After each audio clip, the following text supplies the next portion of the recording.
नमस्कार दोस्तों। बंगाल में चुनाव खत्म हो गए हैं और जो किसी ने नहीं सोचा था वो परिणाम आया है। बड़े ही आश्चर्यचकित करने वाले परिणाम थे। हमने भी सर्वे किया था लेकिन सर्वे हमारा भी गलत निकला, उसके लिए माफी चाहते हैं। लेकिन ऐसा कुछ नहीं है कि कोई प्रिडिक्ट 100% कर नहीं सकता है। जनता इतना बढ़ चढ़ कर इस बार परिवर्तन के लिए जाएगी ऐसा हमने भी सोचा नहीं था। हाँ, ये मालूम था कि बीजेपी की सीटें बढ़ने वाली है और कांग्रेस और सीपीएम का भी चांस था कुछ सीट बढ़ने का, लेकिन ऐसा कुछ असर दिखा नहीं। अब आते हैं असल मुद्दे पर। चुनाव में ये परिवर्तन, इतना बड़ा बदलाव 15 साल की सीटिंग गवर्नमेंट के अगेंस्ट में कैसे हुआ। तो इलेक्शन के बाद में भी हमने सर्वे किया कि कहाँ हमारी चूक हुई, ताकि आगे उस चूक को ध्यान रखा जाए। तो जो सर्वे किया हमने, सर्वे में पता चला कि इस बार मतदान प्रतिशत भी कुछ ज्यादा था। वोट करने के बाद भी, ऐसा में जिनके वोट करके उसके बाद भी मतदान प्रतिशत काफी ज्यादा रहा इस बार। और सर्वे का जो नतीजा आया है, शायद कोई मीडिया हाउस ये चीज नहीं बोल रहा है, ये पहले बार हम ही बोल रहे हैं ये बात, कि अगर लोग सोच रहे हैं कि ये परिणाम बीजेपी ने जो चुनाव प्रचार किया, जो मेहनत की, उसके ऊपर आया है, तो ये मैं बोलता हूँ ये 60% गलत है। कारण कि सर्वे जो हमने किया उसमें काफी लोग हमें ऐसे मिले जो कोई भी पॉलिटिकल पार्टी को सपोर्ट नहीं करता, लेकिन इस बार उनको यहाँ से सरकार बदलनी थी। 15 साल का शासन था, लोगों में गुस्सा था, सरकार बदलनी थी और उनके पास कोई और दूसरा विकल्प था नहीं बीजेपी के अलावा। तो उन्होंने बीजेपी को वोट किया, क्योंकि और कोई विकल्प ही नहीं था उनके पास में। क्योंकि उनका मानना था कि अगर सीपीएम और कांग्रेस को वोट देते हैं तो वोट बेकार हो जाना, कोई फायदा नहीं होना। दूसरा कारण था एसआईआर में वोट कटे, उसका कुछ फर्क तो पड़ा है, जो और कुछ सीटें ज्यादा बढ़ गई। और अब आते हैं सरकार की कमियों पे। सरकार की कमियों पे जाने से पहले मैं फिर से एक बात कहना चाहूंगा, ये खासकर बीजेपी के समर्थकों और नेताओं के लिए है। आप कतई इस भ्रम में मत रहिएगा कि लोगों ने आपके काम के ऊपर, सेंट्रल में जो काम हो रहा है उसके ऊपर वोट दिया है। मैक्सिमम लोगों ने इसीलिए वोट दिया है कि उनको बंगाल में परिवर्तन चाहिए था और उनके पास विकल्प नहीं था कोई भी। अब ये आपके ऊपर निर्भर करता है, ये बात हकीकत है, इसको झुलाया नहीं जा सकता कि बीजेपी के कई कार्यकर्ता पिछले 15 सालों में कईयों के घर जलाए गए, कईयों का मर्डर हुआ। वो भी एक मुद्दा बीजेपी ने वोट के लिए बनाया था अपना। तो पब्लिक ये जरूर देखना चाहेगी कि जो उनके कार्यकर्ता जिनका मर्डर हुआ पॉलिटिकल वायलेंस में, जिनके घर जलाए गए, उनको कहाँ तक बीजेपी न्याय दिला पाती है। उन सरकारी अधिकारियों पे क्या गाज गिरती है कि नहीं, जिन्होंने एक्शन नहीं लिया, ये सब होने दिया। ये सब पब्लिक जरूर देखना चाहेगी कि आप आके क्या करते हो। अब आते हैं टीएमसी की कमियों पर। टीएमसी की कमियों की बात ऐसी है, तो मैं शुरू से शुरू करता हूँ कि यहाँ पे हर सिस्टम में लोगों से बात करके जो पता चला है कि यहाँ पे हर जगह एक कटमनी का हिस्सा था।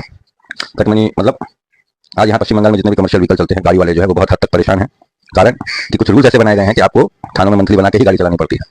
मंथली नहीं होगी तो आपका गाड़ी चलाना, उसका किस्त भरना मुश्किल हो जाएगा। और मंथली होने के बावजूद भी आपसे पैसे वसूली की जाती है। ये आम बात है, ये सब कोई जानता है, कोई मीडिया दिखाता नहीं है। पुलिस में भी कई अच्छे कर्मचारी भी है। इस मजेदार चीज ये है कि पुलिस का भी एक बार बहुत खुश है इस बदलाव से। बहुत पुलिस वाले ईमानदारी से काम करना चाहते हैं, लेकिन ये जो गलत लॉबी उन पर हावी हो गई थी, जो गलत अधिकारी उन पर हावी हो गए थे, जिनको सत्ता की शह मिल रही थी, उसके चलते वो भी कुछ नहीं कर पा रहे थे, वो भी बड़ा दबाव महसूस कर रहे थे। उन्हें भी अपनी ईमानदारी से कहीं ना कहीं कुछ हद तक कॉम्प्रोमाइज करके या चुप रह के सहना पड़ रहा था। तो पुलिस और सरकारी कर्मचारी का भी एक बार बड़ा ही खुश है इस परिवर्तन से, यह हकीकत बात है। क्योंकि कोई भी डिपार्टमेंट में 100% तो करप्शन कहीं पे भी नहीं है।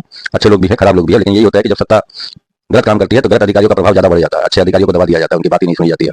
तो पब्लिक ही नहीं, सरकारी एक वर्ग भी बहुत ही खुश है इस परिवर्तन से, कि उनको भी लग रहा है कि उन्हें मुक्ति मिली है। वो भी अब खुल के अपनी बात रख सकते हैं, अन्याय के विरुद्ध बोल सकते हैं। चाहे वो पुलिस महकमा हो, चाहे हर कोई सरकारी दफ्तर हो, वहां पे भी काफी अधिकारी हैं जिनसे हमारी बात हुई, जो काफी खुश है इस परिवर्तन से। तो अब आते हैं कि इन्होंने क्या किया था पूरा सिस्टम में। कमर्शियल व्हीकल की मंथली है, उसके बाद ये सिविक वॉलंटियर की भर्ती, जो आजकल केस में जिसको मुख्य अभियुक्त बनाया गया था, वो भी एक सिविक वॉलंटियर था। तो ये सिविक वॉलंटियर पहले हुआ नहीं करते थे पश्चिम बंगाल में। टीएमसी आने के बाद ये सिविक वॉलंटियर चालू हुआ सिस्टम। ये एक टेम्पररी पोस्ट है, लेकिन इसकी भर्ती प्रक्रिया जो है वो संदेह के घेरे में है। कारण कि इसे सिविक वॉलंटियर को कैसे अलग अपॉइंट किया जाता है, इसके बारे में हमें कहीं से कोई जानकारी नहीं मिल पाई कि उसके लिए क्या रिटन टेस्ट होता है या फिजिकल टेस्ट होता है या कुछ भी होता है। जहां तक लोगों का मानना है कि जो पार्टी के कैडर है उन्हें ही सिविक वॉलंटियर का जॉब दे दिया जाता है, चाहे महिला कार्यकर्ता हो चाहे पुरुष कार्यकर्ता हो, उन्हीं को सिविक वॉलंटियर बना दिया जाता है। कई ऐसे टेम्पररी पोस्ट सब जगह पार्टी कार्यकर्ताओं को दे दिया गया है। मतलब पूरा सिस्टम को ही पार्टी कार्यकर्ता की तरह यूज किया गया, पार्टी कार्यकर्ता बना दिया गया। गवर्नमेंट पेरोल पे अपने कैडर बढ़ाए गए, ऐसा लोगों का मानना है कि गवर्नमेंट पेरोल पे अपने कैडर बढ़ाए गए। और ये बात शायद किसी मीडिया चैनल ने नहीं बताई होगी, ना किसी ने पूछी होगी। आजकल का इतना बड़ा कांड होने के बाद भी किसी ने ये सवाल नहीं उठाया कि सिविक वॉलंटियर की भर्ती प्रक्रिया क्या है, जब एक सिविक वॉलंटियर का नाम उसमें आता। प्लस कोई भी प्रशासन यहाँ पे था, चाहे हॉस्पिटल मैनेजमेंट बोल दीजिए, चाहे थाना बोल दीजिए, चाहे जुडिशरी बोल दीजिए, कहीं ना कहीं, यहाँ तक कि लोकल जुडिशरी भी, कहीं ना कहीं हर जगह सब चीज को पॉलिटिकल पार्टी के थ्रू मैनिपुलेट किया गया। हर जगह इनके आदमी थे, हर जगह मैनिपुलेशन किया जा रहा था, न्याय प्रक्रिया तक में हस्तक्षेप था, ऐसा लोगों का मानना है।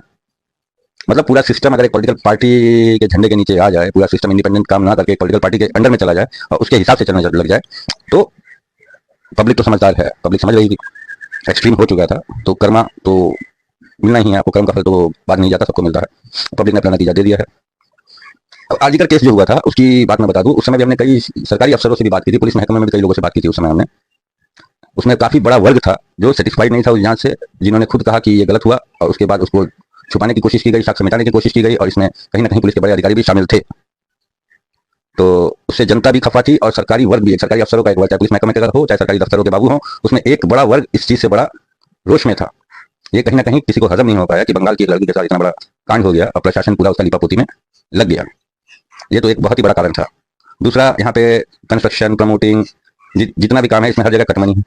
जैसा कि लोगों से जानने में मिला, लोगों का कहना है कि अगर आप एक इलाका छोड़ के दूसरे इलाके में अगर कोई घर भी खरीदना चाहते हो तो उसमें भी आपको कटमनी देनी पड़ती है। आप अगर एक छोटा मोटा कारखाना भी लगाना चाहते हो तो वहां पे भी आपको एक देना पड़ता है चालू करने से पहले। ये कल्चर सीपीएम के टाइम था ही, ये कल्चर इन्होंने भी कंटिन्यू कर दिया बाद में चंदे के नाम पे। फुल स्केल टोलाबाजी हुई, पॉलिटिकल वायलेंस जो होता है 2021 का पोस्ट पोल वायलेंस सबको पता है, कितने बीजेपी कार्यकर्ताओं के घर तोड़ किए गए, कुछ का मर्डर भी हुआ, लेकिन जुडिशियरी और पुलिस की तरफ से कोई स्टेप विशेष दिखा नहीं वहां पे। तो लोगों में रोष तो था, पॉलिटिकल वाइज भी रोष था। दूसरा, आपको याद होगा शायद रक्षाबंधन का पर्व था, जब अभया के माँ पिता ने नवान्न जाकर डेपुटेशन देने की बात कही थी तो हमारी प्रधानमंत्री, हमारी मुख्यमंत्री ने पूरा कोलकाता होल्ड कर दिया था, हावड़ा ब्रिज तक बैरिकेड कर दिया था। मतलब ऐसा क्या बोले, गुंडाराजी बोला जाएगा जो बोलिए बबले, कि पूरा आप पूरा एक सिटी को होल्ड कर दे रहे हो क्योंकि 2 दिन आपको डिपुटेशन देने आ रहे हैं। हावड़ा ब्रिज तक ब्लॉक कर दिया गया था, पूरा कलकत्ता होल्ड कर दिया गया था। आश्चर्यजनक बात थी। किसी को मेडिकल इमरजेंसी हो सकती है, किसी का रिश्तेदार बीमार हो सकता है, कईयों को ट्रेनें पकड़नी थी, लेकिन आपने कई को फ्लाइट पकड़नी थी, लेकिन आपने पूरी सिटी को होल्ड कर दिया बैरिकेडिंग करके पूरी सिटी में। तो ये तो जनता एक्सपेक्ट नहीं करती है अपने रूलर से कि आपको पब्लिक का काम करने के लिए भेजा गया है और आप अगर ये सब कर रहे हो। कई प्रोटेस्ट हुए, डीए का प्रोटेस्ट हुआ, टीचर्स लोग का प्रोटेस्ट हुआ और भी बहुत सारे प्रोटेस्ट हुए जहां पे देखा गया कि पुलिस ने खूब अति उत्साह दिखाते हुए लाठी डंडों से प्रोटेस्टर की पिटाई की, अंधाधुंध मारपीट की, कईयों को फर्जी केस में अंदर डाला गया। सोशल मीडिया में कुछ भी पोस्ट करते ही संग संग पुलिस पहुंच के उठा ले गई घर से। बहुत ही भयावह हालात कर दिए थे।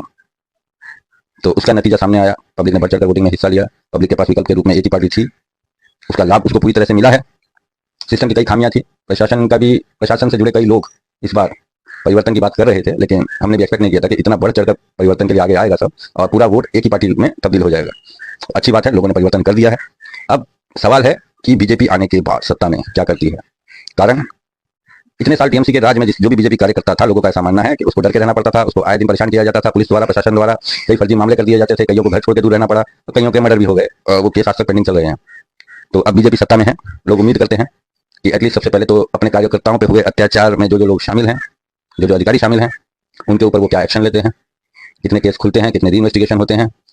थाना के अंदर जो हालात बने हुए थे कि आम आदमी एक एफआईआर कराने जाने में भी डरता था, फर्जी एफआईआर तुरंत हो जाती थी, जेन्युइन एफआईआर थाना लेता नहीं था, चक्कर मारने पड़ते थे। अब उस थाने के हालात में क्या क्या सुधार होता है, जितना भी करप्शन चल रहा था उसमें क्या बदलाव आता है, लोगों की नजर बनी रहेगी इसे आने वाले 5 साल में। क्योंकि लोगों का मानना है कि अगर बीजेपी उनके वोट को फॉर ग्रांटेड लेती है और अगर ऐसा कोई बदलाव उन्हें नहीं दिखा तो हो सकता है कि 5 साल बाद फिर बदलाव हो जाए। अब सब चीज निर्भर करती है बीजेपी के काम के ऊपर में कि आने के बाद ये लोग कितना सुधार करते हैं, उसमें जो सिस्टम पूरा खराब हो चुका है उसमें कितना सुधार होता है, क्या क्या बदलाव आते हैं और वो बदलाव जनता को नजर आते हैं कि नहीं, ये 5 साल बाद का चुनाव बताएगा। बीजेपी के लिए बहुत बड़ा चैलेंज है, जनता आपको ले आई है और आपको अब ये साबित करना है कि जनता ने आपको चुनकर कोई गलती नहीं की है।